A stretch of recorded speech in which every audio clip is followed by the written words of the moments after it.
గత 2-3 రోజులుగా ఒక వార్త విపరీతంగా వైరల్ అవుతుంది సోషల్ మీడియాలో. దాదాపుగా ప్రతిపక్షాలు గత 10 సంవత్సరాల నుంచి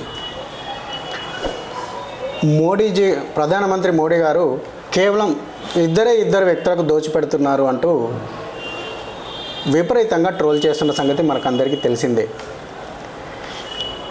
వారెవరయ్యా అంటే ఇటు ఒకరు ముఖేష్ అంబానీ, రిలయన్స్ అధినేత, జియో అధినేత ఒక ధీరుభాయ్ అంబానీ యొక్క పెద్ద కుమారుడు ముఖేష్ అంబానీ, ఇంకొకరు Adani group of chairman Adani. వీరిద్దరి మీద ప్రతిపక్షాలు విపరీతంగా ట్రోల్ చేస్తున్నారు. దేశ సంపదనంతా వారికే దోచిపెడుతున్నారు అంటూ మనకు ట్రోల్ చేస్తుండడం, విమర్శలు చేస్తుండడం మనం రోజు గమనిస్తూనే ఉంటాం. ఈ ధర్మిల దీనికి సంబంధించిన ఈ ట్రోలింగ్కు సంబంధించిన ఒక వార్త సోషల్ మీడియాలో విపరీతంగా ట్రోల్ అవుతోంది. అది తాజా వార్తల పేరుతో ట్రోల్ అవుతున్న వార్తను మీకు యథాతథంగా చదివి వినిపించే ప్రయత్నం చేస్తాం. రాహుల్ గాంధీపై ముఖేష్ అంబానీ తీవ్ర దాడి. దేశాన్ని ఎప్పుడు దోచుకున్న కుటుంబంతో పనికిమాలిన వ్యక్తి ప్రతి ఎన్నికల ర్యాలీలో నన్ను కించపరుస్తాడు. ఈరోజు నేను ఆయనను కొన్ని ప్రశ్నలు అడుగుతున్నాను. మీడియా కూడా ఆయనను అడుగుతుందని నేను ఈ సందర్భంగా ఆశిస్తున్నాను. నేను మరియు నా కుటుంబం ప్రతి సంవత్సరం దేశానికి దాదాపు 50,000 కోట్ల రూపాయల పన్నులను చెల్లిస్తున్నాము. దాదాపు మేము లక్షలాది మందికి ఉద్యోగాలు మరియు లక్షలాది కుటుంబాలకు వారి జీవనోపాధి కోసము జీతాలు అందిస్తున్నాము. రాహుల్ గాంధీ కుటుంబం ఈ దేశానికి డబ్బు పరంగా ఎంత సహకారం అందిస్తోంది? పన్ను ఎగవేత కేసులో మొత్తం కుటుంబం బెయిల్పై బయటకు వచ్చిందని మీ అమ్మ దేశం నుండి 1,000 కోట్ల రూపాయలు దోచుకొని ప్రపంచంలోనే 4వ సంపన్న మహిళగా అయ్యిందని నేను విన్నాను. మీ కుటుంబ వ్యాపారం ఏమిటి? మీ అమ్మ దగ్గర ఈ డబ్బు ఎక్కడి నుంచి వచ్చిందో దేశ ప్రజలకు చెప్పండి. అదేవిధంగా దయచేసి దీని గురించి వివరించండి.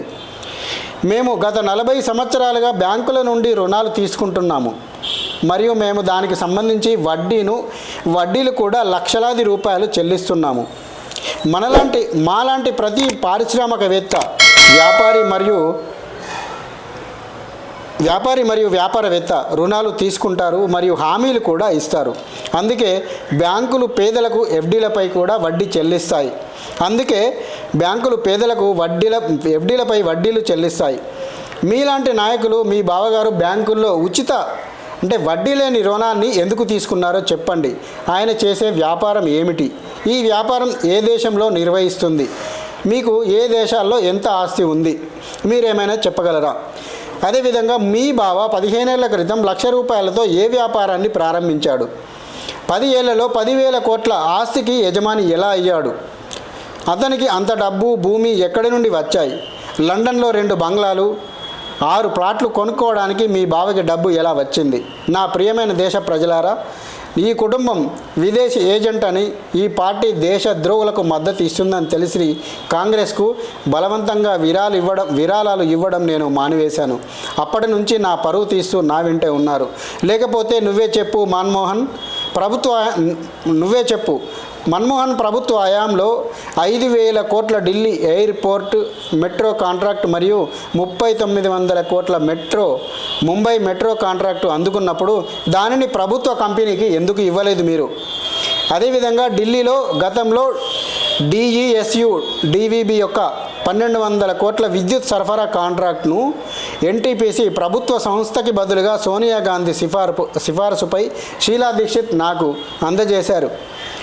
మరియు 2004 మరియు 2014 మధ్య కాంగ్రెస్ నా కంపెనీని రిలయన్స్ ఇన్ఫ్రాస్ట్రక్చర్కు 8 జాతీయ రహదారి ప్రాజెక్టులు మరియు యూపీ, ఒడిశా, తమిళనాడు, కర్ణాటక మరియు పంజాబ్లలో మొత్తం 25,350 కోట్ల విలువైన ఇతర ప్రాజెక్టులను నా రిలయన్స్ కంపెనీకి అందజేసింది. ఈ పని చేయగలిగితే అనేక ప్రభుత్వ సంస్థలు ఉన్నప్పటికీ ఇవి ప్రజలకు తెలియని కొన్ని నిజాలు. అంటే ఈ సంబంధించిన వేలాది కోట్ల రూపాయల కాంట్రాక్ట్ను కాంగ్రెస్ ప్రభుత్వం, సోనియా గాంధీ కూడా నాకు అందజేసింది.